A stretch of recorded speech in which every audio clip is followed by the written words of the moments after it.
I'm Mitch Horowitz, the editor-in-chief of Tarcher Penguin, and we're speaking today from the home of Gary Jansen, the author of Holy Ghosts. You've lived in this house since you were a child. At what point during your lifetime did you begin to notice that this house was not like every other house? Well, when we first moved in, I was 6 years old. And when we moved in from my grandmother's house. We were living with my grandmother since I was born. And the house felt weird. As a little kid, I was frightened as just a little kid. It was a new environment. And this used to be an old, for lack of a better word, hippie house. Mm-hmm. The house had a lot of history behind it. So when we came in, coming from a very kind of conservative household that we were in before, and coming in and seeing pink walls and decals and orange, the kitchen was orange. Things were falling apart. The place was just covered with like mattresses and old stuff that was just left here. It was a little intimidating for a kid. And as we settled in, you would hear things at night. You would hear things during the day. And I had parents that were on polar opposites. My dad would say, those things are just natural occurrences within the house. House is settling, house is old, it's a heating system, or it's creaky floorboards, these things happen. But my mom was of another mind and really believed that there was something else within the house. Something probably supernatural, or something supernatural. And for me, I kind of grew up with these two ideas. Mm-hmm. Going through my head, this kind of very practical, things happen in the house, and my mom's kind of metaphysical, very spiritual take on it, that there was something going on inside the house that mm-hmm. was of a supernatural, or had a supernatural quality to it. Mm-hmm. But I would hear whispers at night. We would hear people, or you would hear the sounds of footsteps on the staircase. Classic haunting stuff, which even to this day kind of intrigues me very much, that there seems to be an order in how hauntings happen. People talk about the same type of noises, mm-hmm. Or the same type of encounters. And that kind of fascinates me a bit. But just, growing up, I started to lean more toward my dad, that this is all just rational explanations for everything. Mm-hmm. I moved out for a while, grew up, moved out, and then my wife and I moved back in 2001. We bought the house. Mm-hmm. And even at that time, we would hear things in the house. And again, I think the logical part of my head was just, this is just, these are things that happen. Mm-hmm. And didn't really have any kind of spiritual or supernatural take on it.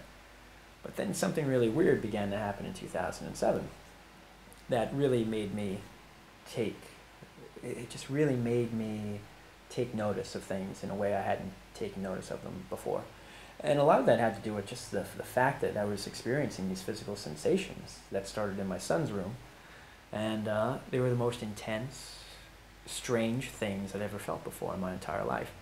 And in the beginning, I wasn't even thinking about what my mom said about the house being haunted as I was growing up, or having, ghosts in it, because my mom did say that there was a ghost in the house. Mm-hmm. Talked about a very specific ghost that, really was in this room a lot of times and would move from the window to the door. Mm-hmm.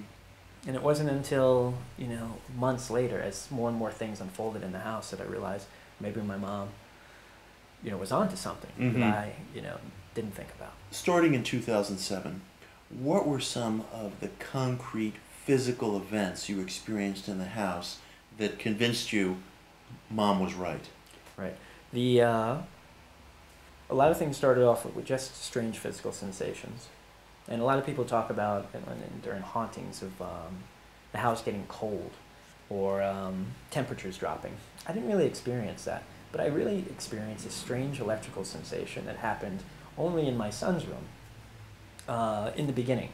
And it really felt like, and I describe it like this in the book, like someone wearing an electric glove and rubbing it up and down my back.